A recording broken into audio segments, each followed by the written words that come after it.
Now, another skill we might go over for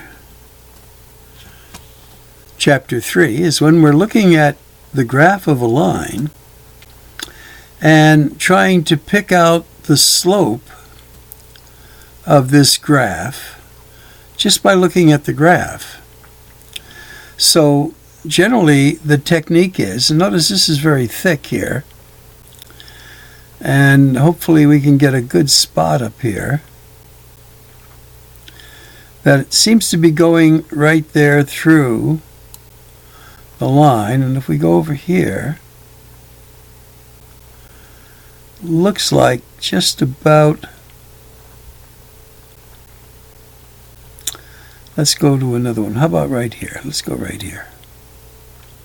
So what we do is we make a little right triangle where it goes through the actual grid point, and then there's another grid point. So what we do there is then figure out how many units, and remember we define slope as a ratio of y units over x units, or we had said rise units over run units. So how many units do we have going over here? 1, 2, 3, 4. So our run looks like 4. And then our rise, 1, 2, 3, 4. Yes. So we have a slope of 4 over 4, and that simplifies to 1. So by just looking at this graph, we are able to pick up what the slope is by making a little right triangle and then counting the x units. Those would go on the bottom, and then the y units that would go on the top, and then getting our ratio.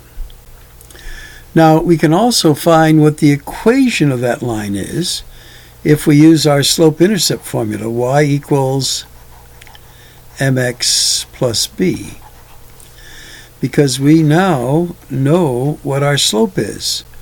Our slope is 1, so 1x, or just plain x. Now we have to find what is our y-intercept. Well, it looks like our y-intercept is right there as 2.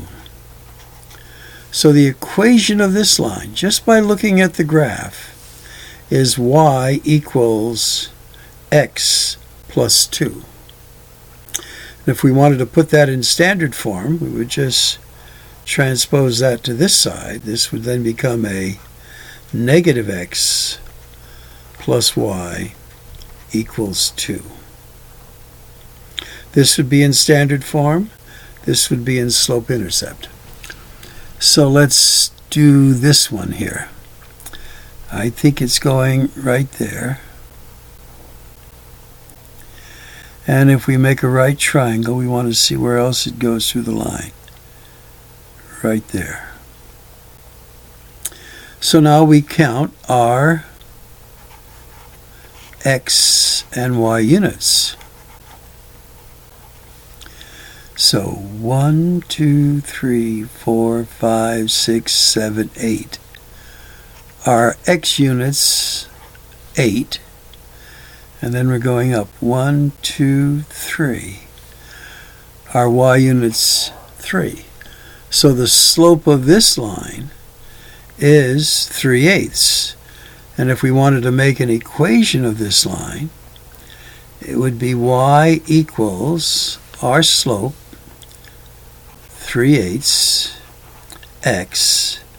And now what is our y-intercept?